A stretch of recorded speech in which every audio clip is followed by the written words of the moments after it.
Pero agarrando el hilo ahora en Romanos 11, Pablo comienza discutiendo, ¿no?, por qué los judíos fueron reprobados, abandonados por Dios. Vamos a ver esto en Ezequiel en unos momentos más.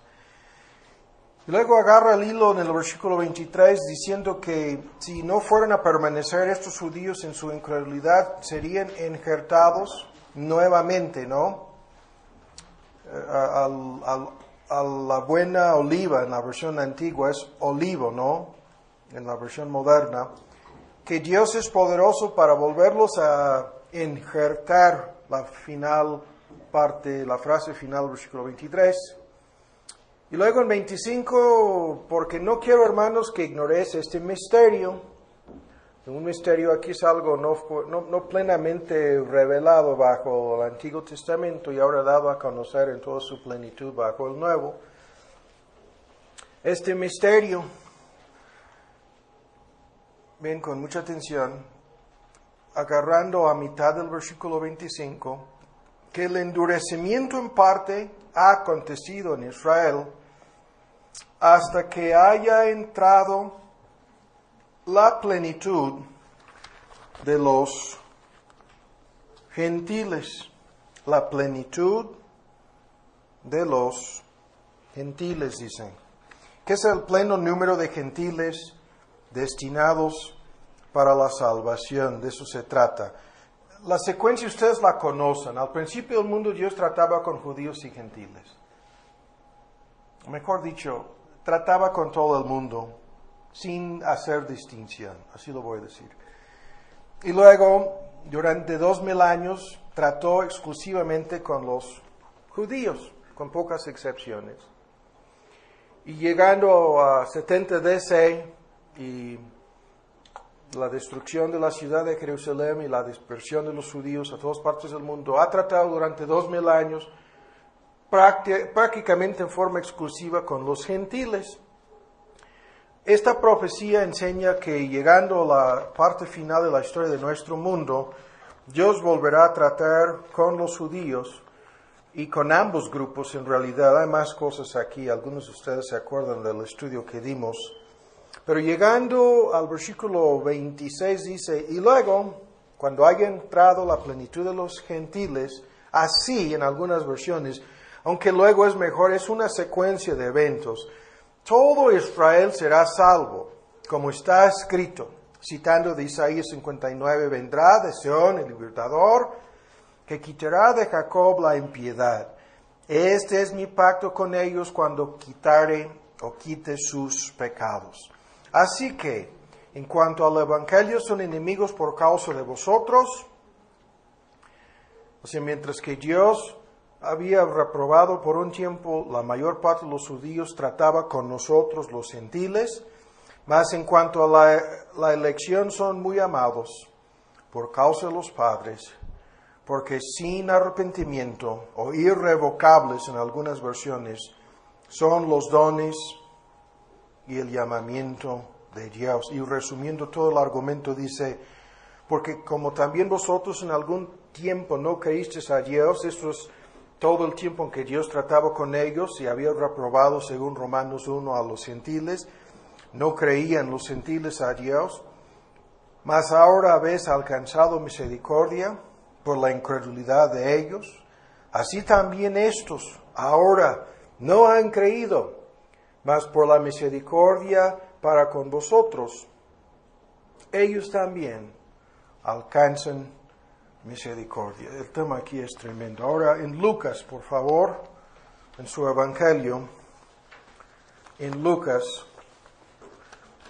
hay muchos antidispensacionalistas, como nosotros también somos antidispensacionalistas, que tratan de arrancar estos versículos de la Biblia y van al extremo de decir que no hay ningún futuro para los judíos y que la única esperanza que tienen es que un pequeño remanente de ellos sea salvado en cada generación, como ha sucedido siempre desde los tiempos apostólicos hasta el día de hoy. pero que no hay ningún futuro para ellos como un pueblo. Y hay argumentos y debates acerca de esta distinción que estamos señalando aquí. Simplemente digo, sin lugar a dudas, Romanos 11 profetiza una conversión futura de un gran número de judíos. Creo que les mencioné que Lloyd Jones tiene un tomo completo en donde argumenta de principio a fin, dando una exposición de cada versículo. Predicó más de un año sobre el capítulo 11 de Romanos, alegando lo que acabamos de decir, que hay definitivamente un futuro para los judíos. Eso es lo que creían la gran mayoría de los puritanos. Eso es lo que está en algunas confesiones de fe. Y como vamos a verlo ahora en Ezequiel 38 y 39, esta es la clara enseñanza de la palabra de Dios. Y en Lucas, por favor, vamos a leer simplemente un texto aquí. Cuando se refiere a la destrucción de Jerusalén, en 20, cuando vieras a Jerusalén cercada de ejércitos, Tito, el general romano y sus ejércitos con sus estandartes, todo esto lo vimos en los estudios sobre Mateo 24, sabed entonces que su destrucción ha llegado y la catástrofe, más de 1 millón de judíos muertos, los demás llevados cautivos a todas partes del mundo, se les sobrevino, ¿no? Una, en forma, ¿cuál es la palabra aquí? Anticipativa, les sobrevino el fin del mundo. Los que estuviesen en Judea huyen a los montes, los que en medio de ella váyanse, los que estén en los campos no entran en ella, porque estos son los días de venganza. Y hay libros sobre esta frase, días de venganza. Hay un libro que ustedes lo pueden bajar de internet en inglés. El argumento del libro es, los judíos fueron acabados, destruidos y prácticamente aniquilados de la faz de la tierra. Y luego procede a decir que no hay futuro para ellos, el autor del libro. Días de venganza, para que se cumplan todas las cosas que están escritas. Mas hay de las embarazadas y las que crían en aquellos días. Todo esto lo vimos en los estudios sobre Romanos 20, o mejor dicho, Mateo 24. Eran 2 sesiones. Habrá gran apuro y, vean, grande sobre la tierra y ira contra ese pueblo. Ven con mucha atención. Ira en este pueblo, el pueblo judío, incrédulo, ¿no? Y el versículo 24, que es uno de los textos más importantes escatológicos de toda la Biblia, caerán a filo de espada y serán llevados cautivos a todas las naciones. Ven con mucha atención la frase, todas las naciones. Y Jerusalén será pisoteada. La palabra gentes es la palabra paganos, ¿no? Gentiles. Hasta que los tiempos de los gentiles sean cumplidos. Esto es un paralelismo exacto con Romanos 11. Lo vimos en otra sesión. Cuando entra la plenitud de los gentiles, sucederá la conversión de los judíos. Y el versículo 24 es el paralelismo que vemos, y lo vamos a ver ahora en Ezequiel, en donde un solo texto dice lo que todo un pasaje dice. El versículo 24 es la abreviación profética también que hemos mencionado repetidas veces, en donde Cristo brinca de algo que estaba próximamente a suceder en la historia futura próxima de Israel y pasa por alto aquí miles de años para llegar al fin del mundo. Desde 70 DC, llevados cautivos a todas las naciones, hasta el cumplimiento de los tiempos de los gentiles o paganos. Y entonces se acabará el mundo.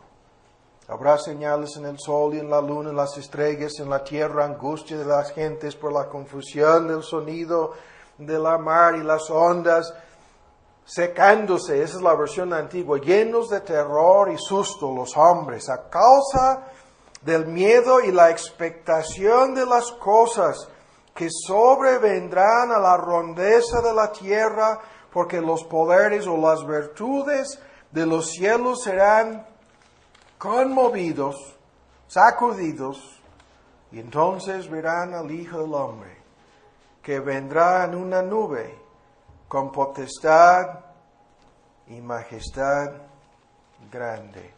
Y brinca de la destrucción de Jerusalén y el cautiverio o dispersión, la diáspora de los judíos en 70 DC, hasta el cumplimiento del tiempo de los gentiles, en el cual todavía estamos en este momento, porque aún no ha entrado la plenitud, el pleno número de gentiles destinados para salvación. Entonces, simultáneamente con la entrada de la plenitud de los gentiles, probablemente en un gran avivamiento final, serán convertidos los judíos y se acabará el mundo, y a grandes rasgos esta es la secuencia de eventos. A grandes rasgos. Hay debates y controversias que no estamos mencionando. Ahora en Ezequiel. Ezequiel 38. Ahora, lo que no vamos a hacer el día de hoy, el tiempo no lo permite, no vamos a leer estos 2 capítulos completos. Ustedes lo pueden hacer llegando a sus casas entre semana y van a ver que la explicación y el bosquejo que vamos a dar aquí es exactamente lo que estos 2 capítulos enseñan. Y comenzamos con lo siguiente.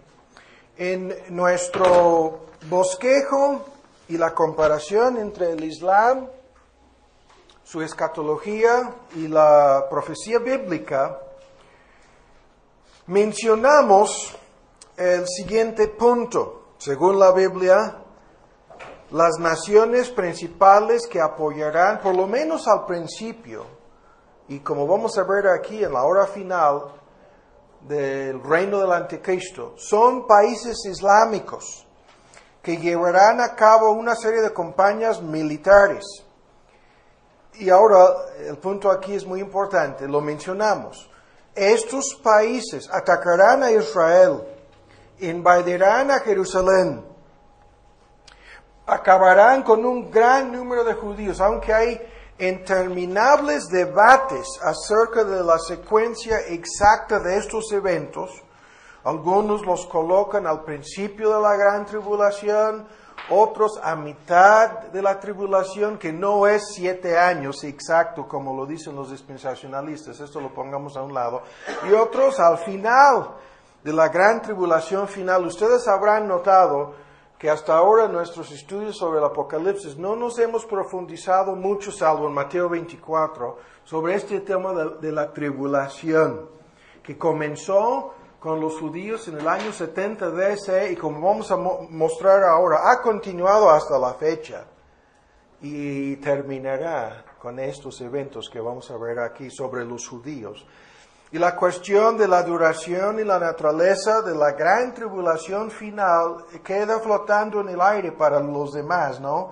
Y lo vamos a ver con las copas y las trompetas en la parte central del Apocalipsis.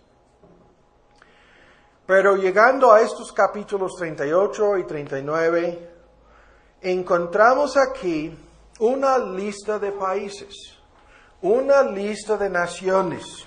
Si algunos de ustedes quieren una copia de algunos argumentos en español, aquí traigo 2 páginas en español en donde hay un pequeño análisis de cada palabra y cada nombre y la zona geográfica en donde estos países se encuentran. Aquí está para alguien que quisiera verlo. Incluso aquí traigo, creo que la dirección de internet en donde pueden bajarlo.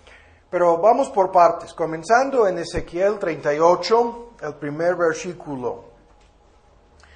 Fue a mí palabra de Jehová diciendo: Hijo del hombre, pon tu rostro contra Gog y, vean, Magog. Am I saying that right? Gog y Magog. En la tierra de Magog, Gog, ¿sí? Príncipe de la cabecera, en las versiones modernas, príncipe soberano de Mesec y Tabul, y profetiza sobre él. ¿Sí? Y luego así ha dicho el Señor Jehová, y aquí yo, vean, a ti, oh Gog, príncipe o cabecera, o príncipe o jefe soberano de Meshech y Tubal, yo te quebrantaré, pondré anzuelos en tus quijadas, te sacaré a ti y a todo tu ejército, caballos, vean, caballeros vestidos de todos ellos, grande multitud con paveses, escudos, teniendo todos ellos espadas.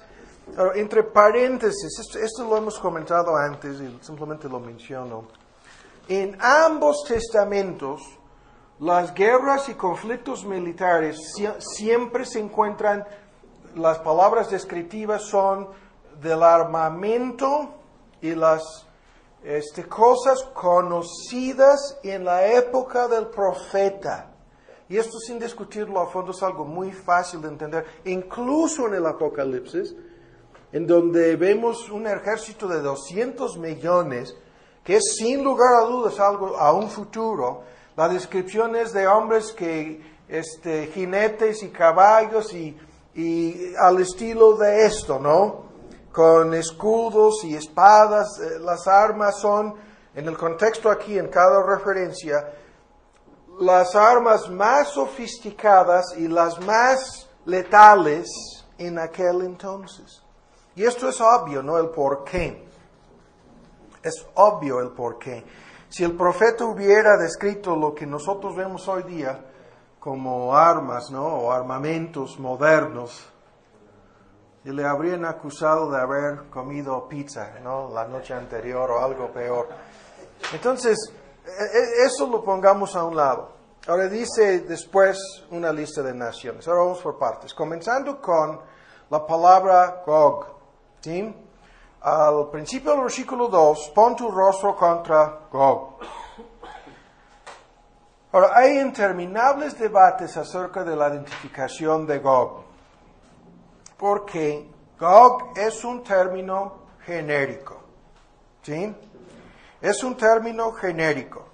Encontramos en Génesis 10:2 que los hijos de Jafet son Gomer, Magog, Madai, Javán, Tubal, que acabamos de encontrar aquí, Meshech, y en este sentido, Gog hace una apariencia misteriosa en esta lista, y las tradiciones judaicas dicen, y hay que comenzar con esa línea de identificación, es lo siguiente: las tradiciones entre los judíos afirman lo siguiente, que Gog es uno de los 70 ángeles caídos que tienen control sobre las naciones. Y en tal caso, si esto fuera así, Gog sería necesariamente un ser sobrenatural, un término genérico para referirse probablemente a Satanás mismo. Y esto es lo que muchos eruditos afirman, aparte de los judíos en sus tradiciones, ¿no?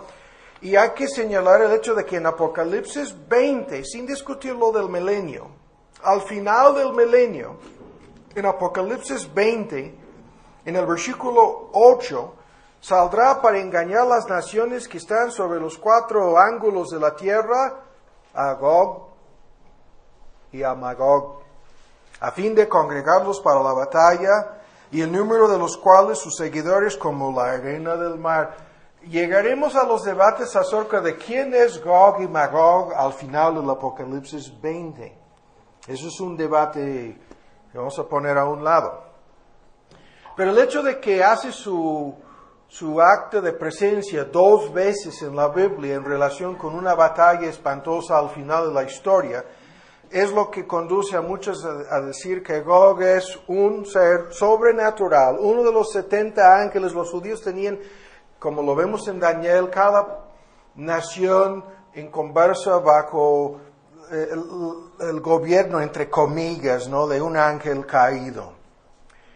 Además, los judíos consideran que este término Gog puede aplicarse en forma genérica a esa coalición apocalíptica de naciones que vamos a ver aquí, y Gog aparece simplemente como el líder de esas naciones que se opondrán a Israel antes del fin del mundo. En los capítulos 38 y 39 de Ezequiel, Gog es el líder de una coalición de naciones del norte.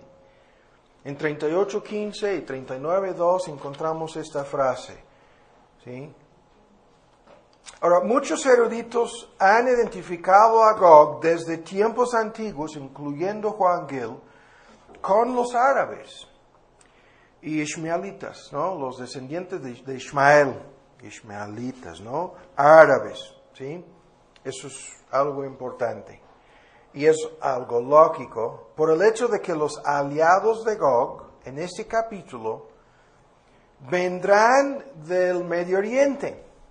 Vendrán del sureste del Mar Negro, aquí está el Mar Negro, arriba de Turquía.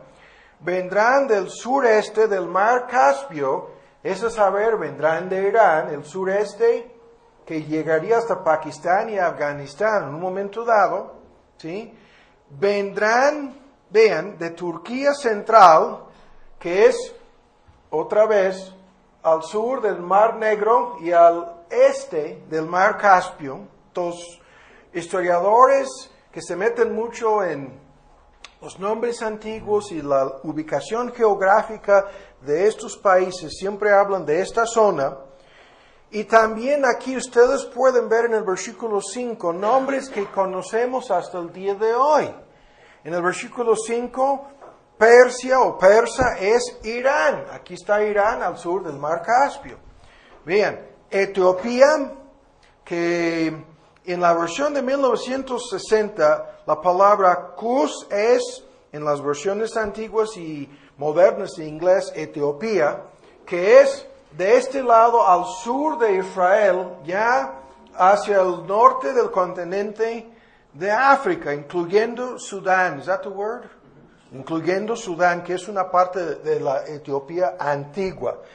Incluyendo a Libia, que es también hacia el norte. Entonces, ustedes pueden ver, en esta invasión Israel está rodeado de enemigos, algunos de los cuales vendrán del norte, algunos del oriente y algunos del sur y del suroeste.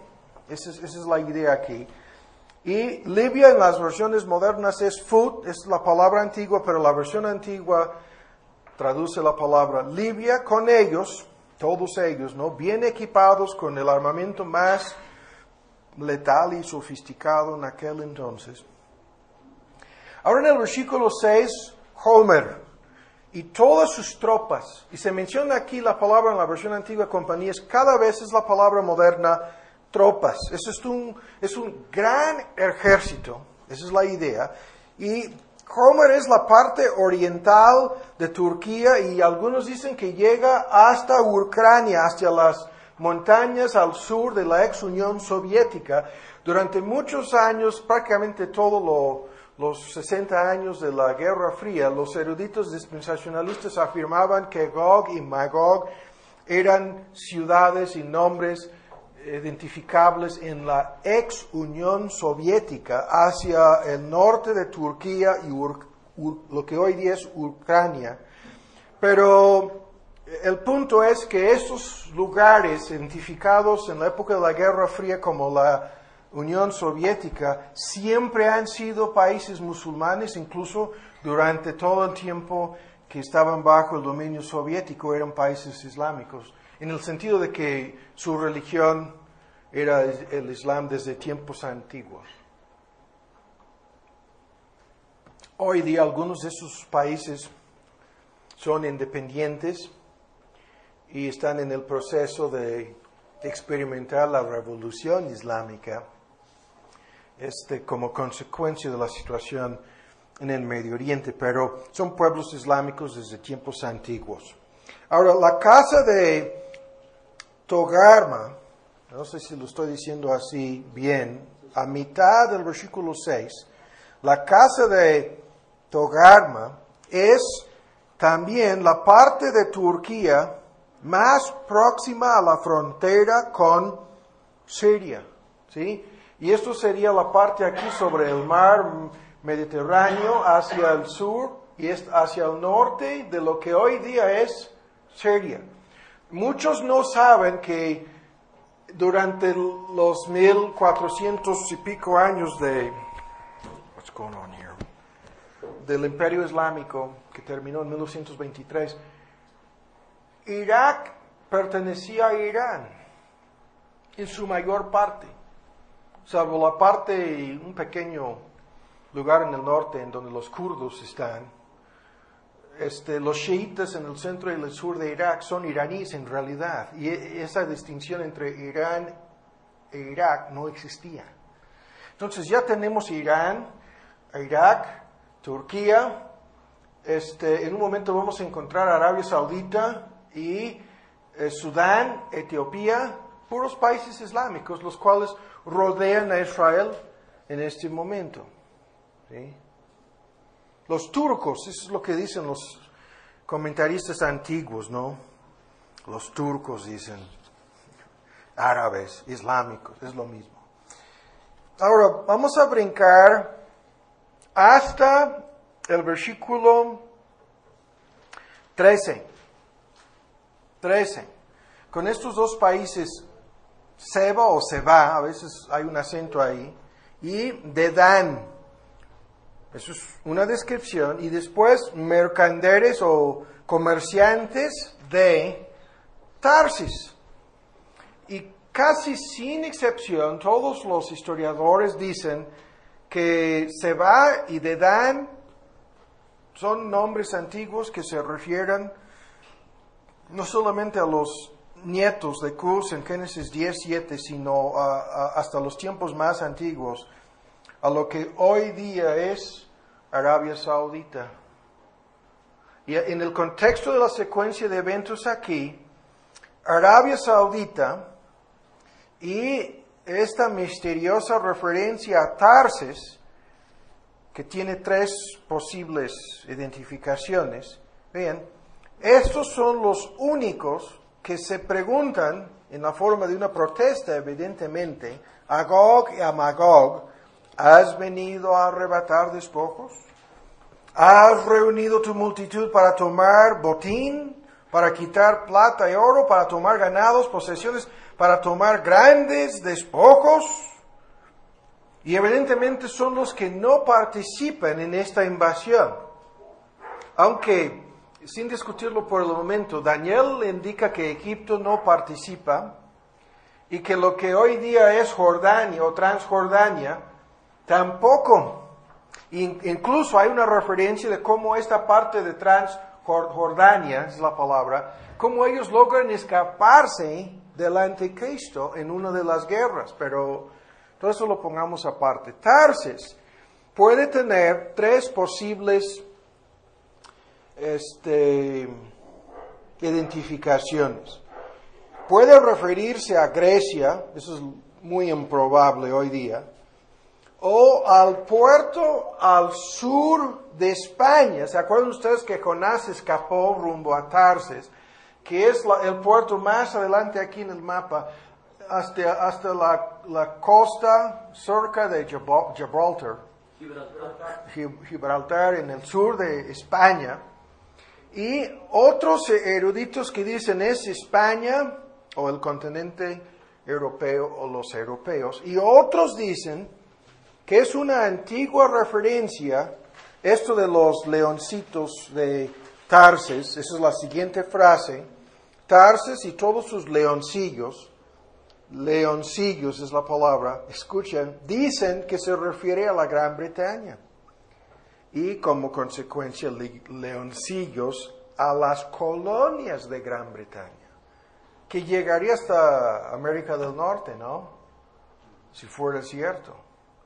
Hay interminables debates que no van a ser resueltos hasta la mera hora del fin acerca de Tarsis, ¿sí? Pero todos los demás, como los hemos identificado tal como lo hemos explicado hasta este momento, prácticamente los debates terminaron acerca de su identificación. ¿Listos? Ese es el primer punto. Ahora el segundo. ¿Cuándo sucederá esta invasión? Esta es una narración de una invasión. Todos esos países vendrán en contra de Israel. Ese es el contexto del argumento. Y la pregunta es ¿cuándo?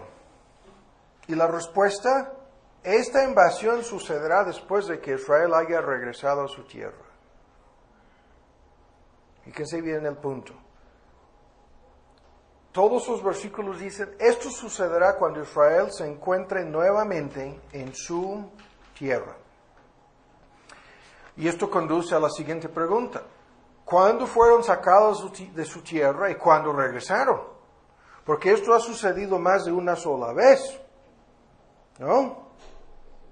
Y muchos agarran el hilo del capítulo 37. Comenzamos después de la sesión sobre Spurgeon, hablando de los huesos secos al principio del capítulo 37. Y al final del capítulo 37, el capítulo anterior a este 38, hay una descripción del regreso de los judíos de un cautiverio. ¿Lo tienen? 7:21. O mejor dicho,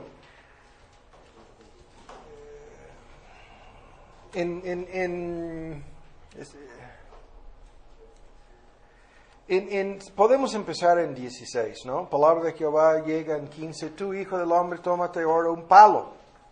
Escribe en él a Judá y a los hijos de Israel y sus compañeros, y toma después otro palo. Y escribe en él a José, palo de Efraín, y toda la casa de Israel y sus compañeros. Es una referencia al pueblo de Israel dividido en dos reinos, ¿no? Judá, el reino del sur, uno de los palos, José y Efraín, el líder del reino del norte, siendo Efraín, vean, hijo, en la línea de descendencia, en la línea de José. Estos dos reinos fueron llevados cautivos en dos eventos por separados. El reino del norte fue llevado cautivo a Babilonia en 722 aproximadamente, y el reino del sur en 586 antes de Cristo. A esto se refiere aquí los dos palos y la división que había sucedido anteriormente. Y ahora ven con mucha atención, se profetiza aquí lo siguiente, que estos dos palos se volverían a la tierra de Israel y serían unidos. En 19, así ha dicho el Señor Jehová, y aquí yo tomo el palo de José, que está en la mano de Efraín, y las tribus de Israel y sus compañeros los pondré con él, y con el palo del sur de Judá los haré un solo palo y serán uno en mi mano. Y los palos, esto no es lo que dicen los mormones. Sí, eso es absurdo, no tiene nada que ver. Si nos quieren decir que uno de esos palos es la Biblia y el otro es el libro de Mormón, no, son tonterías.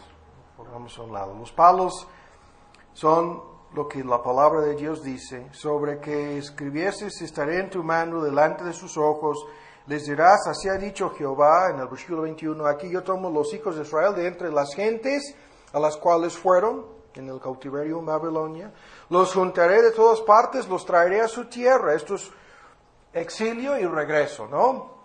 Llevados cautivos y ahora librados. Los haré una nación, 22, en la tierra, en los montes de Israel. Hasta ahí vemos una profecía del regreso de los judíos del cautiverio en Babilonia. ¿Sí? El versículo 21 habla de un regreso después de una dispersión o exilio, y evidentemente en Babilonia. ¿Sí? El versículo 22 se refiere a ese regreso después de ese cautiverio y la división entre dos partes sanada, para decirlo así. Así de sencillo. Y los que dicen que la historia es en forma de una secuencia no alterada, llegan al 38 y 39 del mismo libro, de la misma profecía, y dice, no, todo esto ya pasó y es algo que tiene que ver con una invasión histórica, no es algo futuro, es algo que ya terminó. Vamos a ver si esto es cierto o no. Porque en el versículo 23 el asunto cambia. No solamente van a regresar, serán librados de Babilonia, regresados a su tierra, sino ahora ven lo que dice, ni más se contaminarán con sus ídolos y con sus abominaciones y con todas sus rebeliones. Se acabará por completo la idolatría entre ellos. Los salvaré de todas sus habitaciones en las cuales pecaron. Los limpiaré y me serán por pueblo y yo a ellos por Dios. ¿Qué es esto? Es una profecía de regeneración y purificación y aceptación y perdón y el establecimiento de una nueva relación permanente entre ellos y Dios. El versículo 23. Y esto es el famosísimo fenómeno de abreviación profética que hemos visto en otros estudios, en Mateo 24, en Daniel, su capítulo 7, capítulo 8, capítulo 11, en Lucas 21, porque esto no sucedió después del cautiverio y el regreso de dicho cautiverio. Esto, lo que el versículo 23 profetiza, no sucedió. Entonces el profeta brinca de algo histórico próximo en la secuencia de eventos de la historia de Israel a algo lejano, futuro, o futuro lejano, que sucedería en un futuro indeterminado. El versículo 24, mi siervo David será rey sobre ellos. Y esto es la referencia tan conocida en los Salmos y en muchos textos. ¿A cuál David? No es aquel rey David que en ese momento se encontraba enterrado, ¿no? Y sepultado y muerto. Ese es el rey David verdadero que será rey sobre ellos. Todos ellos, vean, bajo su pastoreado, ¿no? Bajo su dominio como pastor, Él será rey sobre ellos, todos ellos bajo un solo pastor. Ese es nuestro Señor Jesús, es el David que se menciona aquí. Andarán en mis derechos, mis ordenanzas guardarán, las pondrán por obra. Estas son las promesas del nuevo pacto. En el capítulo 36, en Hebreos 8, en Hebreos 10, estas promesas son ya del nuevo pacto. Bajo el antiguo pacto todo esto fue profetizado.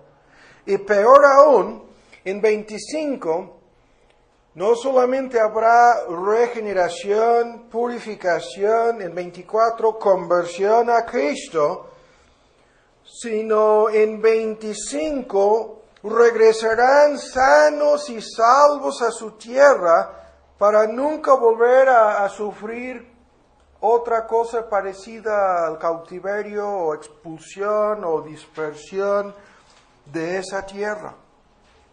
Habitarán en la tierra que di a mi siervo Jacob, en la cual habitaron vuestros padres, y vean, en ella habitarán ellos y sus hijos, y los hijos es la pluralidad de generaciones para siempre. Y mi siervo David les será príncipe para siempre, que se traduce como eternamente. Ellos estarán en ese lugar y estará en ellos lo que desciende del cielo al final del Apocalipsis, mi tabernáculo. Cuando se fusionan la tierra y el cielo, mi tabernáculo descenderá y ellos me serán por pueblo, y sabrán las gentes, naciones paganas, que yo Jehová santifico a Israel, estando mi santuario entre ellos, y por tercera vez dice, para siempre. Ninguna de estas cosas pasó cuando los judíos regresaron del cautiverio en Babilonia. El fenómeno es abreviación profética, sin discutirlo. Estoy diciendo enfáticamente, esto es así, no hay duda alguna sobre la realidad de esta interpretación. Y ahora en 38, ven con mucha atención el argumento. Lo vuelvo a decir, las naciones aquí son musulmanas, ¿no? La invasión que vamos a ver en unos momentos sucede o sucederá después de que Israel haya regresado a su tierra de un cautiverio, ¿sí? Pero el cautiverio del cual regresan aquí es después de 70 DC. Lucas 21, llevados cautivos a todas partes del mundo y regresan en 38 de un cautiverio, regresan en 37 de un cautiverio. Hay una doble interpretación, ¿no? De cuál cautiverio, porque lo que sucedió regresando de Babilonia no es lo que este texto dice. No fueron convertidos a Cristo, no permanecieron para siempre en su tierra, fueron al extremo de crucificar a Jesús y sufrir la catástrofe mayor de toda su historia. En el año 70 DC fueron sacados de esa tierra y llevados cautivos a todas las naciones. Pero ahora ven en 38, ¿ya lo tienen? La invasión sucederá en 38:8 después, vean, de muchos días. De aquí a muchos días serás tú visitado, Israel, el pueblo judío, visitado. Al cabo de los años, dice, vendrás a la tierra salvada de la espada y recogida de muchos pueblos a los montes de Israel que siempre fueron para desolación, lo que dice Daniel 9, desolación tras desolación tras desolación. Vendrás a la tierra que fue para asolamiento o desolación durante miles de años, lo sabemos. Vendrás, Israel, vendrás, ¿no? A la tierra que fue sacada de las manos, es la idea de las naciones, y los judíos estarán morando confiadamente en esta tierra cuando sucede la invasión. ¿Sí? Y para los que duden de que esto es una referencia a algo que tiene que suceder después de 70 DC, o sea, ya desde que fueron llevados cautivos, regresaron a esa tierra en 1948, pero aún no hemos llegado a explicarlo más ampliamente, tendrán que llegar a un momento misterioso, habiéndose regresado, en el versículo 11, los invasores subirán contra una tierra de aldeas, vean, a una gente reposada, que confiará, ¿sí?, en que no va a suceder nada, habitarán confiadamente, todos ellos sin muros, ¿sí? Estamos leyendo en el versículo 11, cerrojos ni puertas, dice. Pero el punto, esto sucederá cuando Israel se encuentra ya otra vez en su tierra. Y vean, brincamos ahora a 39:27, cuando los 39:27, el siguiente capítulo, los volveré de los pueblos. Esto es cuando esta invasión sucederá. Y los juntaré de las tierras de sus enemigos. ¿Sí? Fueron llevados cautivos a Babilonia, no a todas las tierras. Esta referencia es a la dispersión en 70 DC. Fueron llevados a las tierras de sus enemigos. ¿Sí? Y sabrán que yo soy Jehová, 28, su Dios, cuando después de haberlos hecho pasar a las gentes, los pueblos paganos, Lucas 21 dice que serían llevados cautivos a todos estos pueblos. Este regreso no es de cautiverio en Babilonia, es a su tierra después de 70 DC, y esto no sucedió ¿hasta cuándo? Comenzaron en forma masiva en 1948, después de la Segunda Guerra Mundial, y en 39:23 sabrán las gentes que la casa de Israel fue llevada cautiva por su pecado. por cuanto se rebelaron contra mí en la forma más fea posible, crucificando a su Mesías. Y ven lo que dice: yo escondí de ellos mi rostro. Durante el holocausto los judíos gritaban y lloraban y hacían todo tipo de escándalos porque sabían lo que este texto dice, que Dios escondía su rostro de ellos. Y dice, los entregué a mano de sus enemigos. Y cayeron todos a cuchillo. Es una lista espantosa de 20 o más ocasiones cuando los judíos han sufrido cosas parecidas a las que Hitler hizo. Eso fue el colmo de una larga lista de cosas, todas las cuales están explicadas y incluidas en un solo versículo, el versículo 23. Esta descripción del regreso a su tierra es, lo vuelvo a decir, después de 70 DC. Es algo que tenía que suceder en algún punto futuro, después de que fueron llevados cautivos y la ciudad pisoteada por los paganos. Pero ahora, en tercer lugar, el tiempo de esta invasión o ataque, acabamos de mencionarlo y ahora lo voy a enfatizar. Esto es algo importantísimo, porque dice que cuando ocurre el ataque, Israel habitará, escuchan con mucha atención, confiadamente en su tierra. Confiadamente. Vuelvan a leerlo, 38:8, la última frase, morirán todos ellos, confiadamente. 38:11, sin muros. Sin muros. Esto puede ser simbólico o no, la idea de muros. La idea es, no van a creer que habrá peligro alguno para ellos. Hasta el extremo llegarán de encontrarse desarmados prácticamente. Hablando en términos militares, desprevenidos, no preparados para esto. 38:14. Cuando dice Gog, ¿sí? Día Gog, ¿sí? En aquel tiempo, 14, la segunda frase, cuando mi pueblo Israel habitará seguramente, ¿no lo sabrás? Un diálogo imaginario con Gog y Dios platicando de la situación de los judíos ya regresados del cautiverio que comenzó en 70 DC y ahora desprevenidos, desarmados y totalmente confiados. ¿En qué? En que no puede suceder lo que este capítulo profetiza. Es por eso que hemos seguido de cerca en los últimos 25 años, desde 67 en realidad, o más, las guerras en el Medio Oriente y cada tratado de paz, entre comillas, y la esperanza falsa, lo vuelvo a decir, falsa, que tienen los judíos de negociar algún acuerdo con sus enemigos.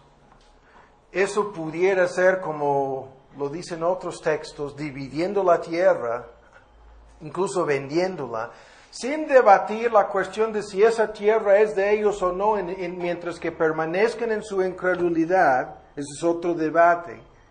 Pero el punto es que habitarán confiadamente y Gog lo sabrá, y todo el mundo lo sabrá.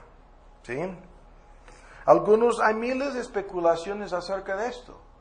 Algunos creen que el anticristo les habrá engañado para aquel momento y que contarán con su protección. Otros tienen otras ideas. Lo que es cierto es que en los últimos 50 años un solo pueblo ha protegido a los judíos. Una sola nación ha salido a defender a Israel. Una sola nación ha mandado incluso toda su tecnología militar y ha financiado completamente en algunas cosas el ejército de Israeli Defense Forces, las fuerzas de defensa israelíes. Y ese pueblo se llama Hitler y Bush, es lo que dicen algunos. ¿no? ¿Quién sabe si será cierto? No podía evitar ese comentario, ustedes lo saben. No, en la providencia de Dios, para bien o para mal, los gringos, pero hay que decirlo en otra forma, no es porque son buenos los gringos, no, es porque desde Eisenhower, desde Truman, presidentes de la nación del norte, hasta Reagan, tenían Biblias abiertas en la Casa Blanca con estos versículos frente a sus ojos. Eso es cierto. Con Reagan, temiendo Armagedón por estos versículos. ¿Sí? No es casualidad o bondad de parte de los gringos, no. Es por la palabra de Dios y nada más. Ningún senador se atreve hasta el día de hoy de votar en contra de Israel. En el Senado, ningún presidente se atreve hasta el día de hoy a votar en las Naciones Unidas en este asunto del Consejo de Seguridad. Salen uno tras otro, de estos intentos de condenar a Israel y aún a veces de quitar a los judíos de su, entre comillas, su tierra. Y siempre los gringos votan en el Consejo de Seguridad de las Naciones Unidas y muchas veces es el único voto. Hay 7 miembros y un solo voto puede bloquear el intento, ¿no?, de hacer cualquier cosa. Y frecuentemente los gringos son los únicos que defienden a los judíos. Esto lo pongamos aparte. La pregunta aquí es, ¿cómo llegaremos a esa paz falsa? ¿Cómo? Las teorías son, lo vuelvo a decir, miles. Lo más probable es, como veremos en las trompetas, después de más guerras en el Medio Oriente, en algunas de las cuales pudieran llegar al extremo de usar armas atómicas o nucleares, bombas atómicas, como parecen indicar algunos puntos en el Apocalipsis y otros textos. O pudiera ser simplemente que lleguen mañana las naves del Anticristo.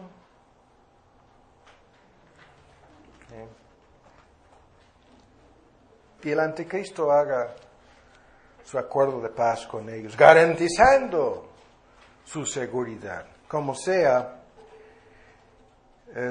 y si resulta que el Anticristo es el líder de una coalición islámica,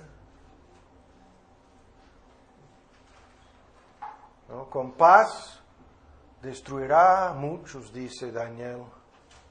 ¿Se acuerdan ustedes? ¿No? Con engaño, con mentira y con paz falsa.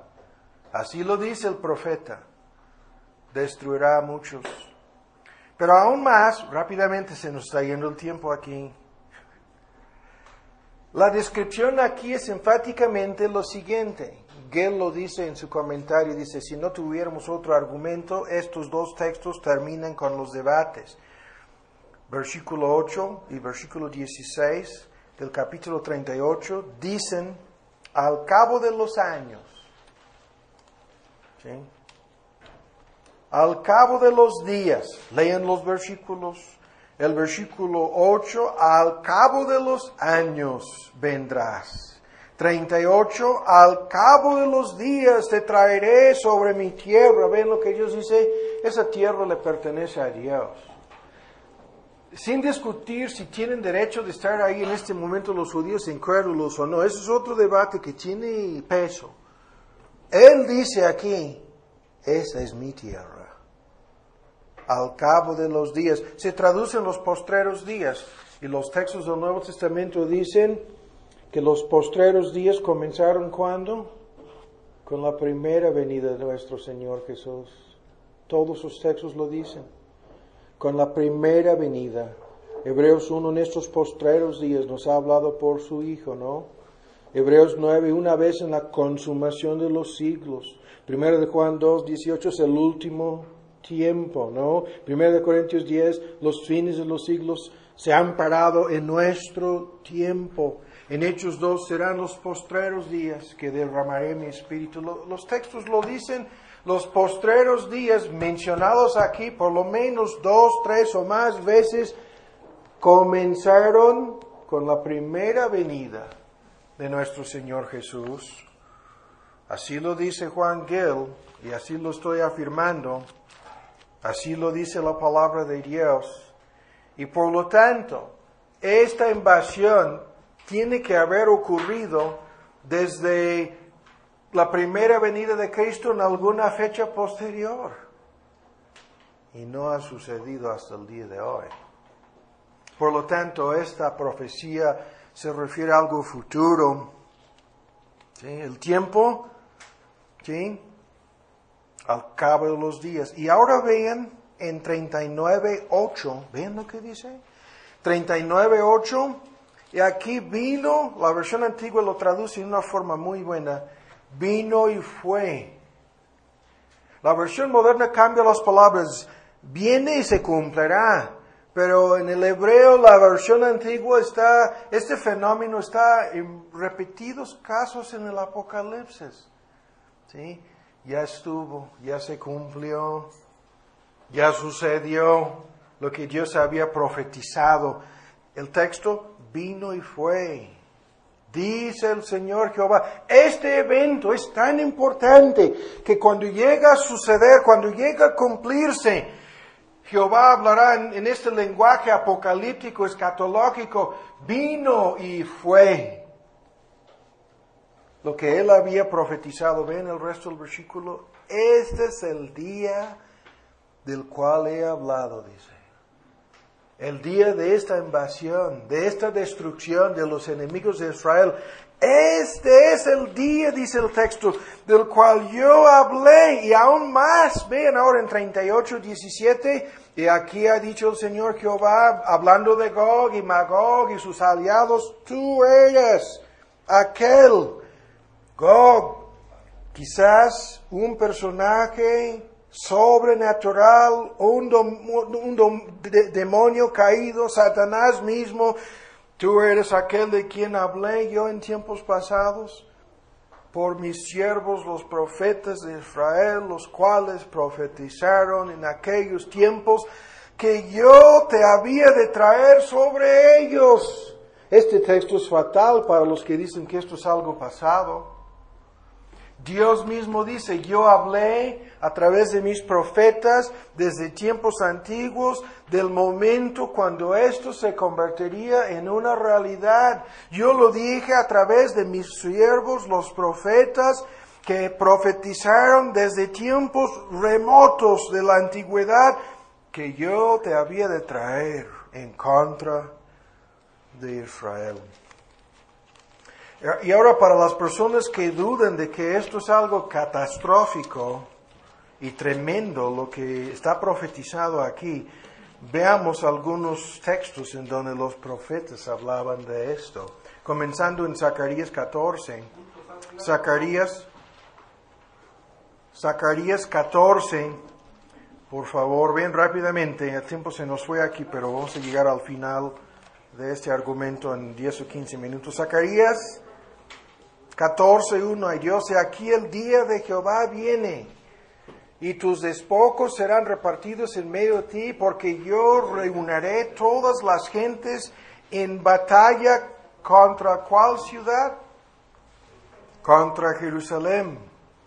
Y la ciudad será tomada y saqueadas serán las casas y forzadas las mujeres, y la mitad de la ciudad irá en cautiverio, mas el resto del pueblo no será talado de la ciudad. Y después saldrá Jehová y peleará con aquellas gentes como peleó en el día de la batalla. Hay muchos argumentos aquí en que no vamos a meternos porque el versículo 4 comienza a describir la segunda venida de Cristo. Pero vean con mucha atención lo que este texto implica. Este texto implica que vendrán muchos pueblos en contra de Jerusalén en contra de los judíos, saquearán la ciudad, matarán a muchos, vean, y el resultado de esto será que Jehová salga a defender a su pueblo. Y ustedes pueden leer todo el resto del capítulo, que tiene muchos puntos importantes en relación con la segunda venida de Cristo y el fin del mundo. Y el punto es lo siguiente. Ahí se menciona que vendrán ejércitos, ahora en Joel 3, en contra de Israel, en contra de Jerusalén, y el resultado de ese conflicto, el fin del mundo, sin discutirlo más a fondo. Joel 3, el versículo 1, porque aquí, en aquellos días, en aquel tiempo, ahora ven el lenguaje, en que haré tornar la cautividad de Judá y de Jerusalén. Vean, juntaré todas las gentes y las haré descender al valle de Josafat, ahí estaré en juicio con ellos a causa de mi pueblo de Israel, mi heredad, a los cuales esparcieron entre las naciones, y ven la referencia, partieron la tierra. Y luego vienen más cosas, ¿no? En el versículo 4 terminaremos con Palestina, ¿no? Y otros asuntos. No estoy en forma de secuencia de eventos tratando de decir que cada uno de estos textos se refiere exactamente a lo que tenemos en Ezequiel 38 y 39. Pero lo que estoy diciendo es en Sefonías, en Isaías, en Zacarías y en Joel, hay pasajes que hablan en estos términos generales, y en algunos pasajes como este se refiere a la tierra partida, dividida, saqueada en relación con los enemigos de los judíos. Pero ahora nos regresamos a Ezequiel, a su capítulo 38, y el tiempo se nos fue aquí, pero rápidamente vamos a resumir lo que resta. En esta invasión que estamos afirmando es futura, la descripción toma lo que vemos en muchos ejemplos del Antiguo Testamento, toma la forma de una catástrofe cósmica. Y vean en 38, 19, porque he hablado en mi celo, en el fuego de mi ira, que en aquel tiempo habrá un gran terremoto sobre la tierra de Israel. Un gran terremoto. Y los peces del mar, las aves del cielo, las bestias del campo, toda serpiente que anda arrastrando sobre la tierra y todos los hombres que están sobre la faz de la tierra temblarán a mi presencia. Se arruinarán los montes, lo que muchos textos profetizan, los vallados caerán y todo muro caerá a tierra, y en todos mis montes llamaré contra él espada, etc. Ahora, hay algo parecido a una catástrofe cósmica en estas palabras. Y la lista de textos que hablan de esto es tan larga. En Joel 3, en Zacarías 14, más adelante se refieren a estos eventos, en Hageo 2, 6 a 7, pero lo que nos interesa aquí es el Apocalipsis 16, describe un gran terremoto que tiene casi el mismo efecto como lo que estamos leyendo aquí en Apocalipsis, en su capítulo 16, con el séptimo ángel derramando su copa, sucede un gran terremoto en el versículo 18, tan grande como para decir que no fue jamás un terremoto tan grande desde que los hombres han estado sobre la faz de la tierra, y la ciudad de Jerusalén queda partida y convertida en algo prácticamente plano. Exactamente lo que está en Zacarías, en Joel. Y este fenómeno de peces y el mar y las virtudes de los cielos, todo sacudido, ya lo hemos leído en Lucas 21. En Lucas 21, los judíos llevados cautivos, y cuando se les acaba su cautiverio, y Jerusalén ya no sea pisoteada por los paganos, se acaba el mundo. Y los fenómenos en Lucas 21, 26 son casi iguales. Pero este juicio, ahora ven otra vez en 38, que sobreviene contra Gog, Magog y sus aliados, es un juicio que se describe en dos formas. Y ven con mucha atención, en unos momentos vamos a terminar. Se describe en dos formas. Primero, realmente tres. Acabamos de decir una catástrofe cósmica, primero. Segundo, ahora vean en 38, 22 y 23, la lista de elementos que incluye el juicio. Una catástrofe cósmica, primero. Y segundo, litigaré con ellos o pelearé contra ellos, y ven la lista. Ven la lista, pestilencia. Ven primero, pestilencia dice, primero. Después, ¿qué dice? Sangre dice. Pelearé contra ellos con pestilencia, con sangre.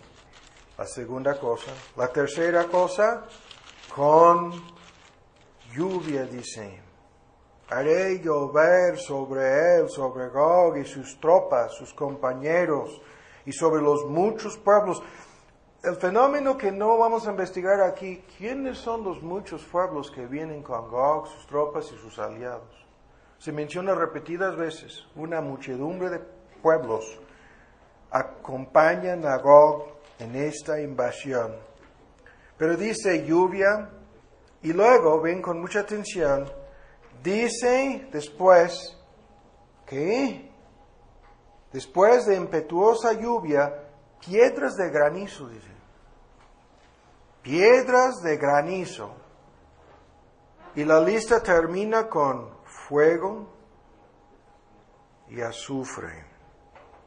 Y misteriosamente el Apocalipsis 16, que después de describir un gran terremoto y la ciudad partida en tres partes, dice, cayó del cielo sobre los hombres un gran granizo como del peso de un talento, 34 kilos, granizo como el peso de 34 kilos, y los hombres blasfemaron a Dios por la plaga de granizo, porque su plaga fue muy grande.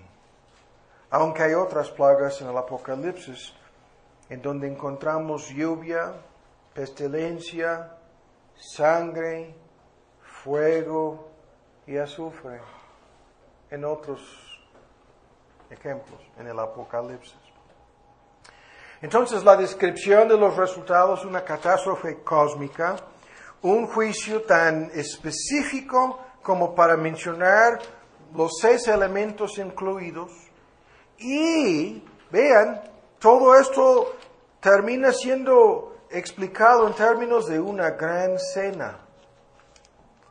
¿Sí? Un gran sacrificio. Según 39, ya lo tienen, 17, y tú, hijo del hombre, así ha dicho el Señor Jehová, di a las aves, ¿sí? Toda vez el campo, juntaos y venid reunidos de todas partes a mi víctima.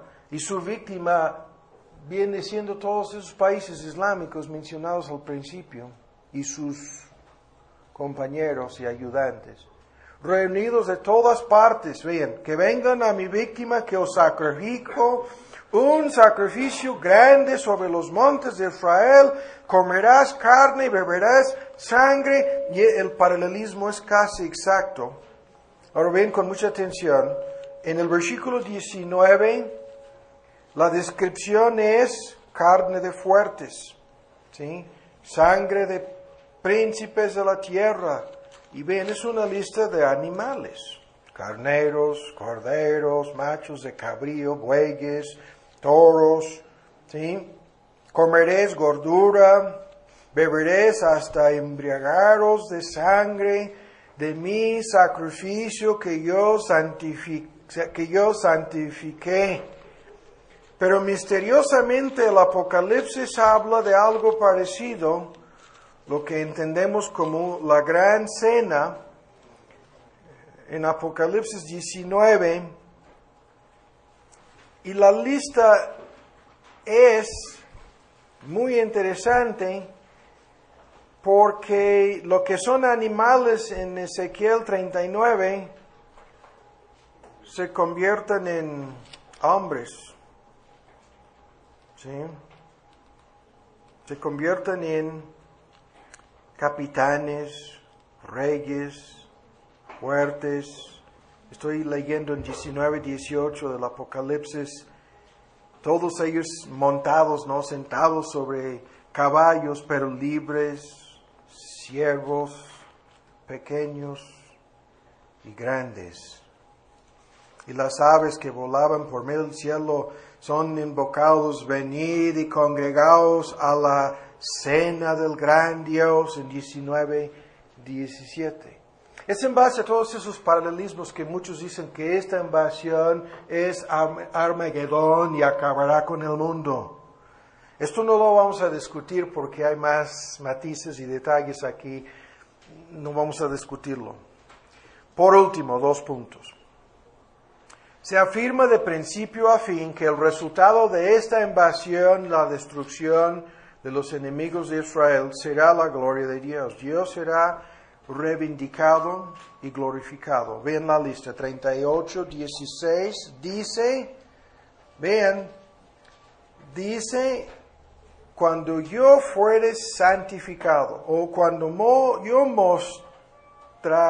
yo mostraré mi santidad en ti, oh Gog, delante de los ojos, y son los ojos del mundo entero, ¿sí? En 38:23 se repite la fórmula.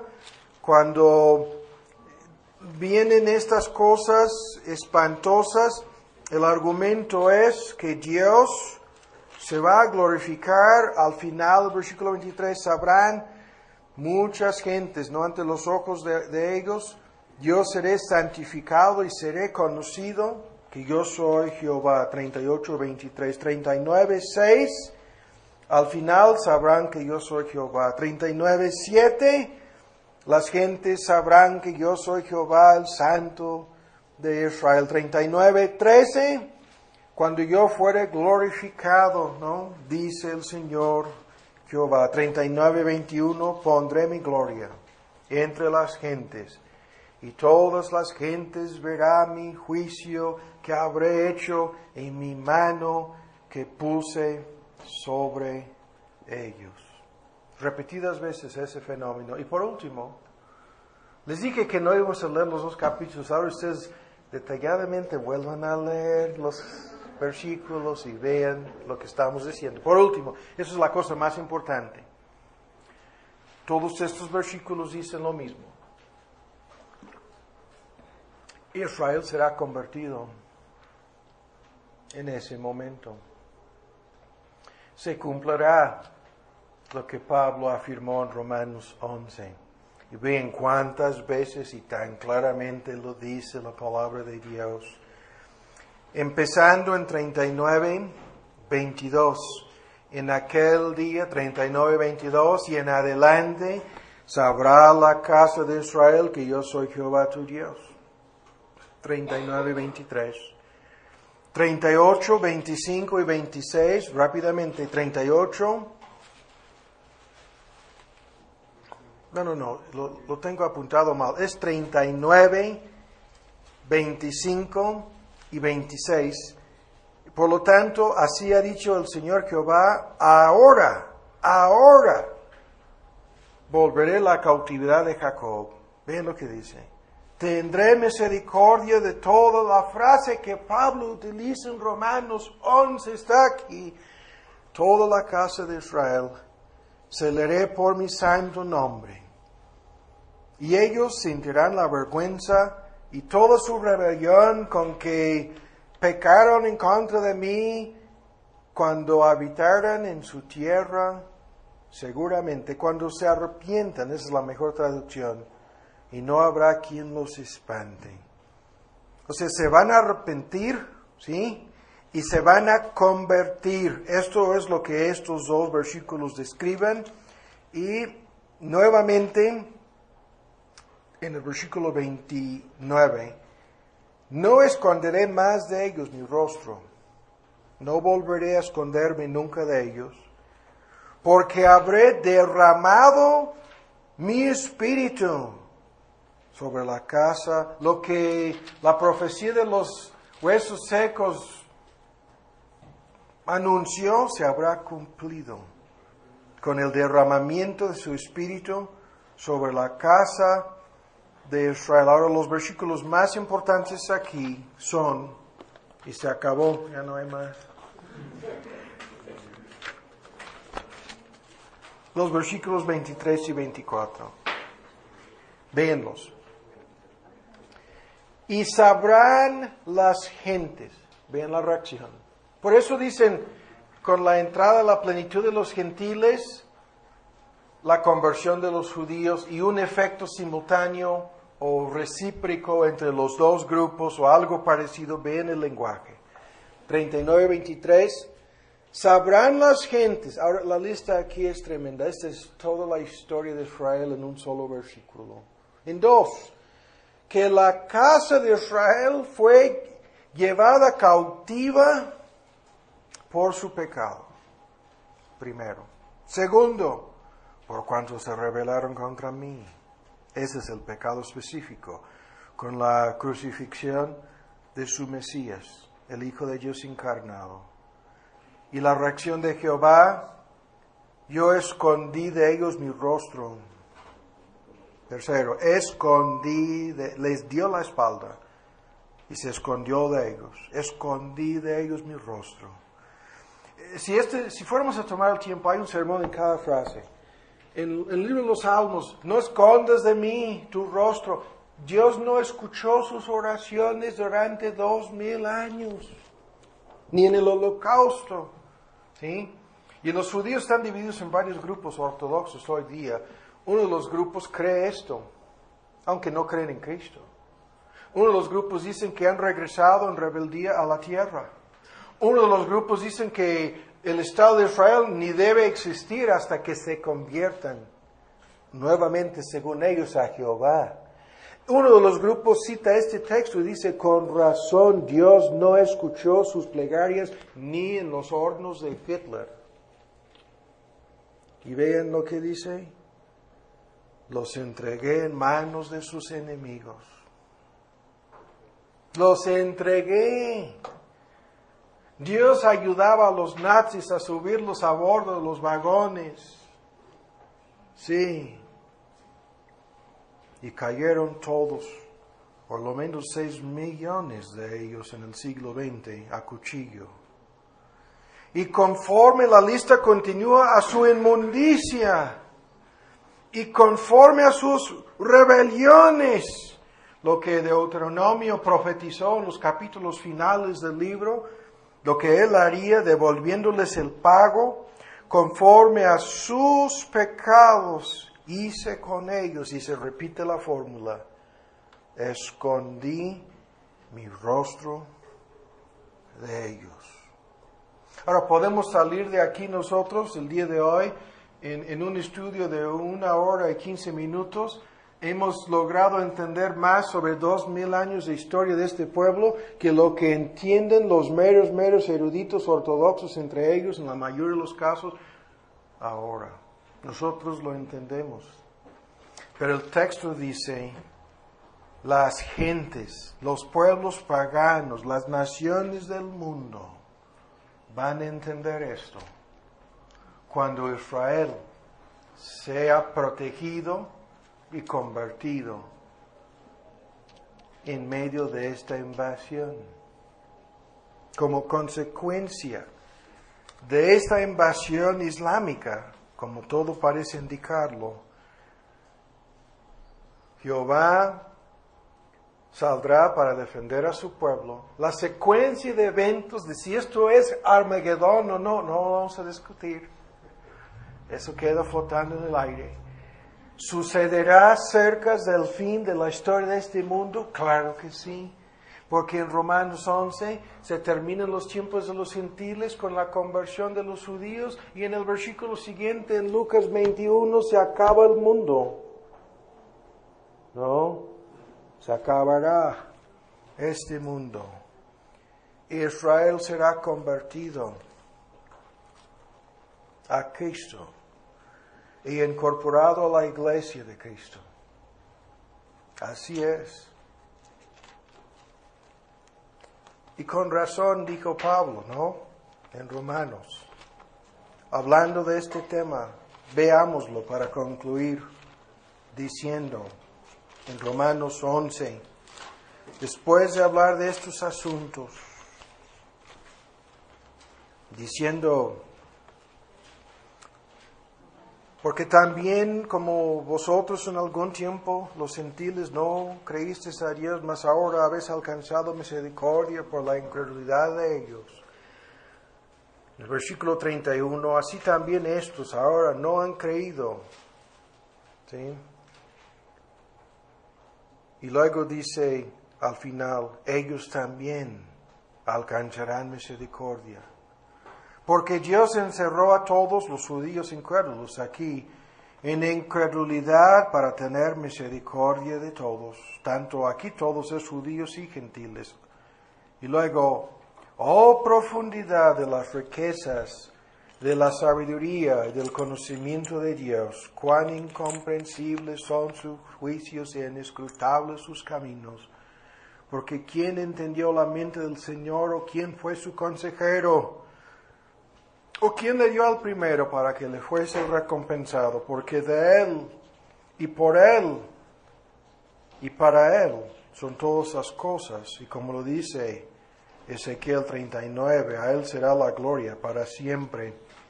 Y en el contexto de todo esto, vean, Cristo profetizó que vendrá un líder en su propio nombre.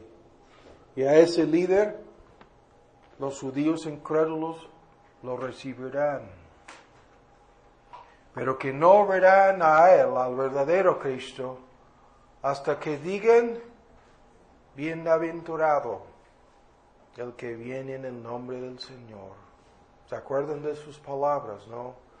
Nuestro Señor Jesús habló de estas cosas y espero que hayamos puesto fin a las controversias sobre el anticristo con este último estudio, porque mi último comentario es lo siguiente.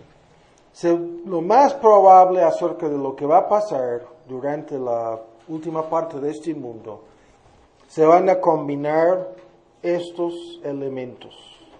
El Vaticano tendrá su parte, lo hemos discutido ya, sin que el Papa sea el anticristo. Los musulmanes tendrán su parte, ¿sí? Para establecer su califa, imperio islámico. Y ese impostor, anticristo, farsante, mentiroso, engañador, pudiera, lo hemos dicho ya en los estudios pasados, quitarse la máscara a la última hora para decir que, porque se volverán contra la mujer que le estaba montando en el 17, la quemará con fuego, ¿se acuerdan ustedes? Y el papel que el anticristo romano haya jugado en todo esto terminará. ¿Me explico? Y pudiera quitarse su máscara para decir, ¿saben ustedes? La verdad de este asunto es que ni soy el profeta profetizado por el Corán, ni sucesor de Mahoma. ¿Sí? Soy un extraterrestre. Y se pudieran combinar todas estas cosas en un engaño total y final. Porque terminará oponiéndose a toda religión. Es lo que Pablo dice en 2 Tesalonicenses. Y exaltándose por encima de todo lo que se llame Dios o lo que se haya adorado anteriormente. ¿No? Reconociendo al Dios de municiones, algunos dicen en Daniel, de fortalezas, a un Dios extraño, dice Daniel, a un Dios que no conocieron ni sus padres, dice. No estamos tratando de explicar todo esto a ciencia cierta, ni definir exactamente la secuencia de eventos. Pero lo que es cierto es, Israel será protegido, su pueblo convertido. Simultáneamente habrá un gran avivamiento. Todos estos pueblos que no querían creer en Cristo verán a los judíos postrándose ante la cruz de Cristo. Y puede haber entonces un avivamiento masivo, la esperanza puritana, lo que decían desde tiempos antiguos, ¿no? La gloria de los últimos días, the latter day glory, que predicaban tanto los puritanos y Spurgeon mismo en Londres. No lo sabemos.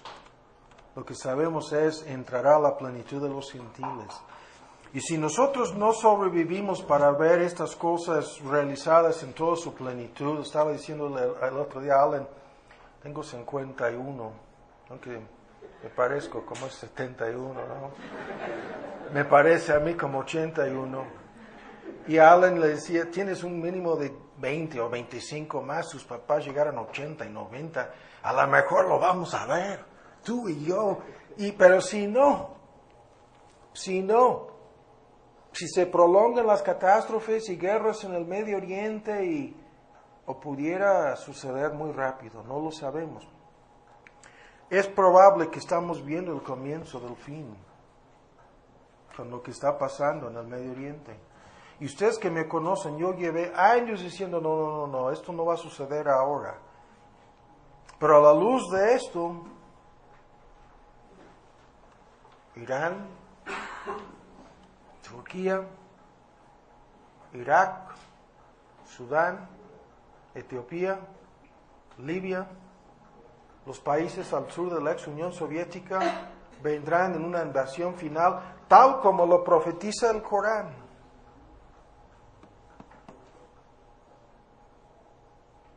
Oremos.